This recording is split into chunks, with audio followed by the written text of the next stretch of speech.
राष्ट्र कवि महाकवि रामधारी सिंह दिनकर किसान के बेटे थे। जितनी कठिनाइयां उन्होंने अपने पारिवारिक जीवन में सही, उतना ही संघर्ष उन्होंने अपनी नौकरी में झेला। देश की आजादी के पहले और आजादी के बाद एक कवि के रूप में, एक साहित्यकार के रूप में अध्ययन और अध्यापन का कार्य तो वो जीवन पर्यंत करते रहे। कांग्रेस से जुड़े हुए थे, राज्यसभा में 3 बार सदस्य रहे। उनके वक्तव्य, भाषण, गद्य रचनाएं, कविताएं और खास करके महाकाव्य कुरुक्षेत्र, रश्मिरथी और उर्वशी, इनको बड़ी लोकप्रियता मिली। उन्होंने जनता के लिए लिखा, सामाजिक न्याय के लिए लिखा, सत्ता, सामंतवाद और भ्रष्टाचार के विरुद्ध लिखा। उनकी कविताओं में अधिकतर वीर रस मिलता है, कहीं कहीं श्रृंगार रस भी है।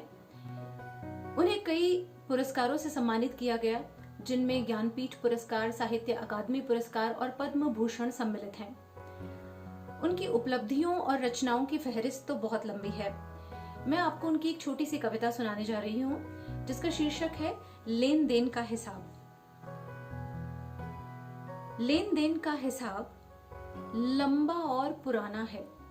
लेन देन का हिसाब लंबा और पुराना है। जिनका कर्ज हमने खाया था, उनका बाकी हम चुकाने आए हैं। जिनका कर्ज हमने खाया था, उनका बाकी हम चुकाने आए हैं। और जिन्होंने हमारा कर्ज खाया था, उनसे हम अपना हक पाने आए हैं।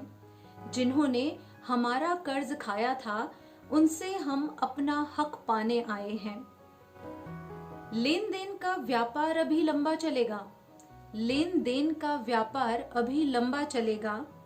जीवन अभी कई बार पैदा होगा और कई बार जलेगा।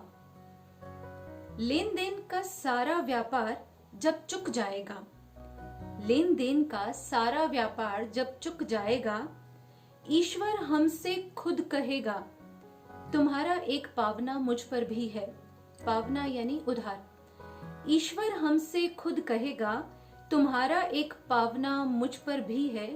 आओ उसे ग्रहण करो, अपना रूप छोड़ो, मेरा स्वरूप वर्ण करो। इस कविता में वही बात कही गई है जो हमारे रिलीजन्स में कही गई है, स्पिरिचुअलिटी में कही गई है। We come to this planet again and again to clear our karmas.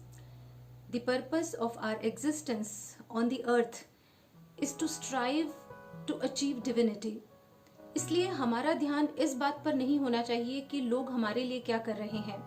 हमारा ध्यान इस बात पर होना चाहिए कि हम औरों के लिए क्या कर सकते हैं और क्या कर रहे हैं, ताकि हम अपना हिसाब चुकता कर सकें।